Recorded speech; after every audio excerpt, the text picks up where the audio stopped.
भागाचे पलीकडेचा खासदार, माझे मीडियातील मित्रांना, माझ्यासाठी खूप आनंदाचा विषय आहे की हा माझ्यासाठी पहिल्या शिवसेना अधिवेशन आहे, महाअधिवेशन. आणि मी भाषणमध्ये पण म्हणालो आणि मी पुन्हा एकदा सांगू इच्छितो की मुंबई माझी कर्मभूमी आहे, जन्मभूमी आहे. पण कोल्हापुरात, माझ्या आजीचे माहेर कोल्हापुरात असल्यामुळे मला खूप आनंद होता है. आज का जो प्रोग्राम है, जो महाअधिवेशन है, जिस महाअधिवेशन के माध्यम से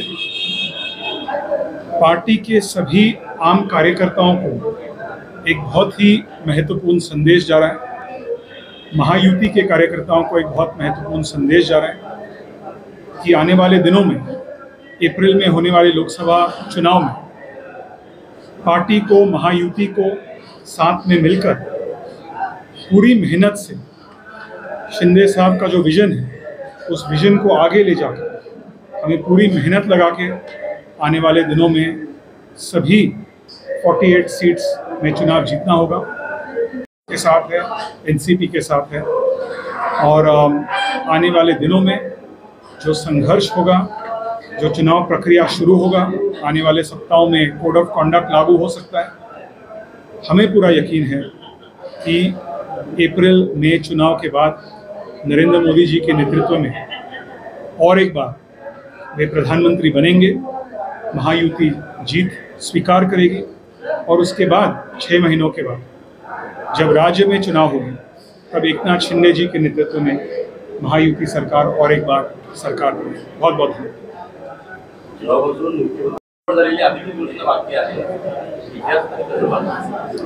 20 तारखेला फॉर्मली तुम्हाला उत्तर मिळेल.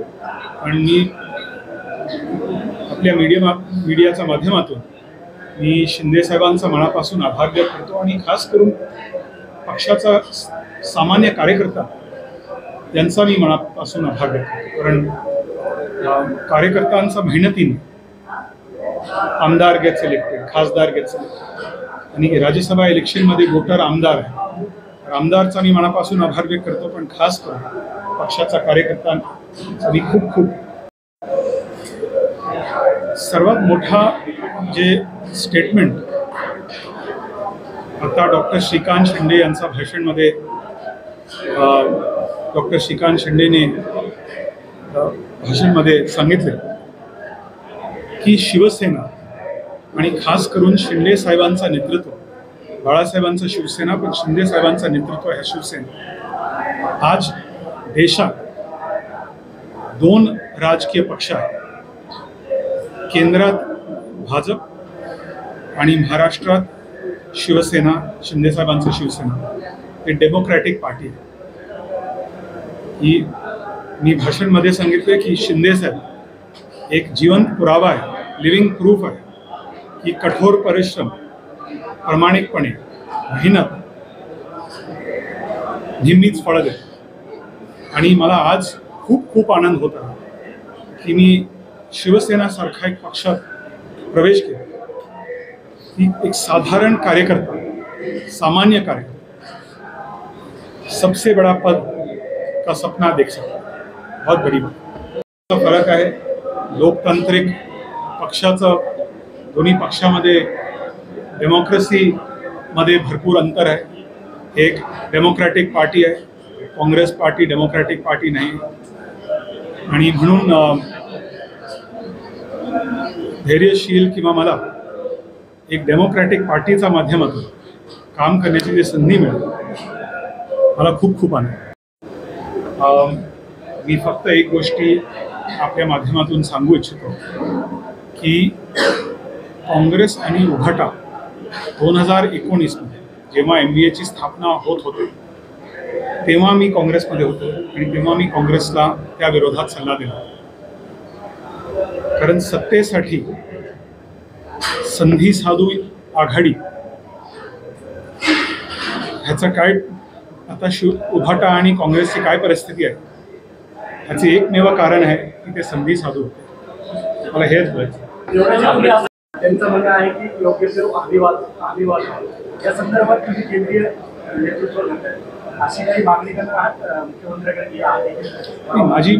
माझं एम धैर्यशीलचा मुख्य ऑब्जेक्टिव्ह आणि लक्ष्य आहे की मुंबई, महाराष्ट्र, शिवसेने आणि खास करून शिंदे साहेबांचा विजन यांचा उत्तम प्रतिनिधित्व करणं हेच आमची गोल आहे.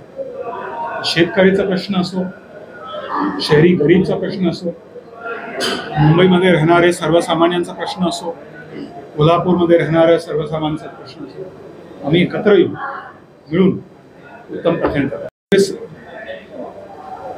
कांग्रेस में क्या कमजोरियां हैं उसमें और उभटा में आपको बहुत साम्य, बहुत सिमिलैरिटीज दिखेंगी, और इसलिए मुझे अतीत की ओर नहीं देखना है, अब भविष्य की ओर मुझे देखना.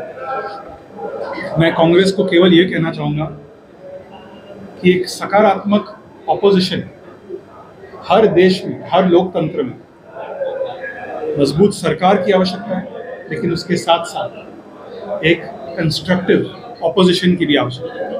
और अफसोस की बात है कि पिछले 10 सालों में भारत के नागरिकों को एक कंस्ट्रक्टिव ऑपोजिशन पक्षात प्रवेश केला होता वर्षा बंगल्यावर, तेव्हा सीएम साहेबांनी जाहीरपणे सांगितलं हे ट्रेलर आहे, पिक्चर अभी भी बाकी है.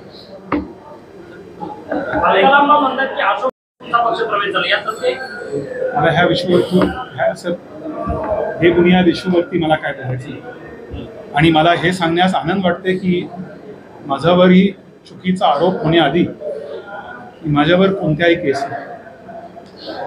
इंटरव्ह्यू करावे लागतात. मला आजच्या अधिवेशनवरतीच बोलायचं होतं, आणि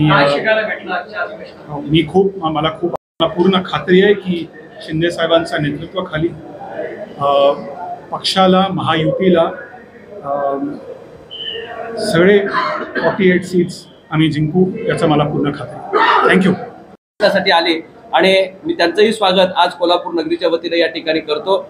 पहिल्यांदा आपल्या सर्वांनाही या ठिकाणी आजची बैठक जी या ठिकाणी होते त्याचं आपल्याला सगळ्यांना प्रोसिडिंग जे आहे पक्षाच्या वतीने या ठिकाणी देण्यात येईल की दिवसभरात झालेले ठराव, त्याच्या अनुषंगिक झालेली कारवाई ही या ठिकाणी आपल्याला ब्रीफिंगमध्ये त्या ठिकाणी संपूर्ण कार्यक्रम झाल्यानंतर देण्यात येतील.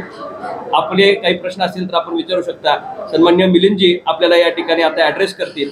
आणि कोल्हापूर जिल्ह्यामध्ये खऱ्या अर्थानं हा बहुमान आहे की पहिलं महाअधिवेशन या ठिकाणी कोल्हापूरमध्ये होत आहे. पूर्वी बाळासाहेब ठाकरे साहेब असताना ते त्यांच्या राजकीय कार्याची सुरुवात कोणतंही महाराष्ट्रामध्ये इलेक्शन असू दे किंवा